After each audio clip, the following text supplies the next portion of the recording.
Furqat tumani hokimi No'monjon Nazirov 25 may kuni Azizbek Furqatobod zamin fermer xo'jaligi raisi Azizbek Almatovni o'z dalasidan topolmagani uchun onasidan so'kib 28 traktor olaman deb bittasida bor ekan, o'shani ko'rgani bordik. Endi sherikda mashinasi Jiguli edi, endi buzilib qoldi. Ammo seminardan meni xabarim yo'q edi-da. Telefon qildi, shunaqa agar eshitgan bo'lsangiz, qayerdasan? Kelyapsanmi yo'qmi dedi. Endi rahbar odam, men eshitganim yo'q. Boshqa deb tortishmadimmi? To'g'risini aytdim, shunaqa ish bilan keluvdik, mashina buzuq edi. Hozir yetib boraman dedim. deydi Azizbek Almatov. Fermer hokim bilan bo'lgan suhbatni yozib oldi. Assalomu alaykum. Men hokimman, tezda dalangga chiqanchi. Dalangga yetib ketdi. Tezda dalangga yetib ketdi, dalang debman men. Xo'p aka, hozir mashina buzuq edi, hozir yo'lda edik aka, yetib boraman. Mashinangni ham, o'zingni ham bilan. Bir zumdan so'ng hokim yana fermerga telefon qiladi. Alo. Ha, nima aka, Qo'qonda edim, hozir mashina buzilgandi, baqa ustaga olib keldim aka. Meningni ham ayangdan Bu audio yozuvda uyatli so'zlar ko'p bo'lgani uchun uning hammasini oqqa ko'chirib bo'lmaydi. Hokim o'zi aytganidek 50 ta odamning oldida baqirib fermerni haqorat qiladi.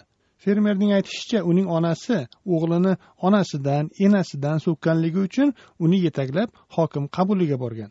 Ha, nimaga seshanba kuni qabulidan onamni olib bordik keyin. Men o'zim olib bordim onamni. Endi olib bordimda, endi onam ham xafa bo'lishdi, eshitdi. Endi nima ish qilsak, nima gap so'z bo'lsa, onamiz bitta qo'lida katta bo'lganmiz, endi otasiz, maslahatlashib ish qilamiz.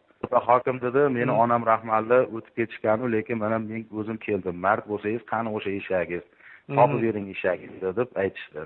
Nimaga hadi hukumat qilaveradi? Yangi fermer bo'lsa, sharoit qilib bering. Ikkalamiz o'rtada meni oyligim ham, o'zini oyligi ham, topgan pulimizni hozir shu fermerga sarflayapmiz. Namuncha kutkaverasiz, namuncha tinchlik bermaysiz deb nima qilib aytishdi. Endi tek qo'ying, 1 yil nazorat qiling, kuzating, yoningizga oling, yordam bering, ma'naviy, amaliy yordam bering. Qilmasa anandan keyin so'king. O'shanda ham qilmagan taqdirda ham onadan so'kinish, padaringga la'nat deyish, bu nimaga hech narsa asos bo'lmaydi bunga deb qattiq gapirib kelishdi onam ham borib. Kechirim so'ragan yo'qmi? Yo'q, kechirim so'ramadi-yu. Seni o'g'ling dangasadi-da, ishlamaydi. Baribir o'sha oyboqqa qo'yib bo'lsa ham, sessiyada ko'rib chiqib bo'lsa ham, baribir yerini olaman. Furqat tumani hokimi No'monjon Nazirov bilan bog'landi. Hokim fermerni so'kkanini tan olar ekan, fermerning onasidan kechirim so'raganini aytdi. Ya bilaman, uni keldi, ayasi bilan keldi, biz gaplashdik. O'tirdik, kelishdik, kechirim so'radim. Kechirim so'ramabsiz-ku, kechirim so'ramabsiz. Onasidan kechirim so'raganman men, onasidan. O'zidan kechirim so'ramayman men.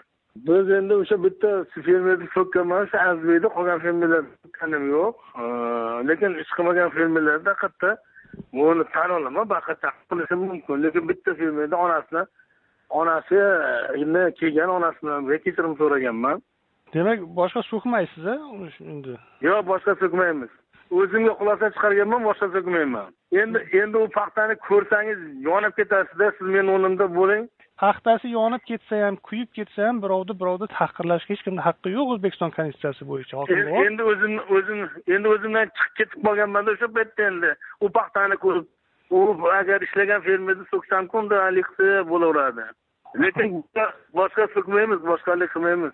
Boshqa takrorlanmaydi, dedi tuman hokimi No'monjon Nazirov. Azizbek Almatovning aytishicha, shu yilning yanvar oyida fermerlar yerlarini maxburlashtirish tadbiri natijasida u fermer bo'lgandi. Asli kasbi agronom bo'lgan 31 yashar Azizbek Toshkent davlat agrar universiteti aspiranturasini tugatib kelgandan so'ng tuman yer resurslari bo'limida rahbar lavozimida ishlagan. Azizbek hukumatga hech qanday xusumati yo'qligini, faqat hokim fermerlarga odam sifatida muomala qilishni o'rganish kerakligini aytadi. Bitta menga emas, men butun fermerlar nomidan gapirmoqchiman-da. O'sha ko'rib, misol uchun bir xil odamlar bor, bizda jinni o'zbekchilik bor, istihola qiladi. Haligi ertaga boshimga og'riq orttirib olmay, to'g'ri ham boshqa qilsa ham 2-3 kun yurib hazm qilib yoradiganlar bor. Hazm qilinmasa ham ayta olmaydiganlar bor. Men o'shalarning nomidan ishlaganda tishlamaslik kerak. Ishlaydigan ishlasin, ishlamaydiganda o'zi topib, mustaqil o'zini fikri bilan chorasini ko'rib, o'shani nima qilish kerak.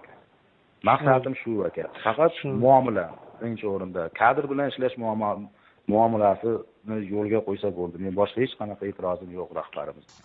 dedi fermer.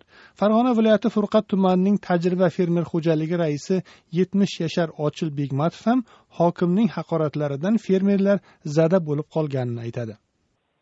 Bu hammani shu. Meni oldimda so'kmaydi. Meni oldimda so'ksa o'ldirib tashlayman buni. Gapni ochig'i. Men maylisdan chiqib ketgandan keyin meni oldimda bu hali hurmatli fermerlar deydi.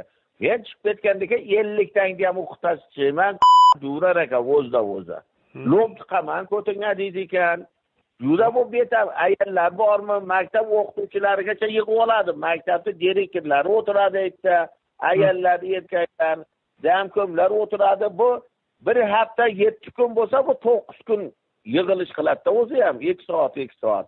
Shunaqa bir betamizki endi men tushunmay qoldim bunga. Endi deydi farg'onalik fermer Ochil Begmatov.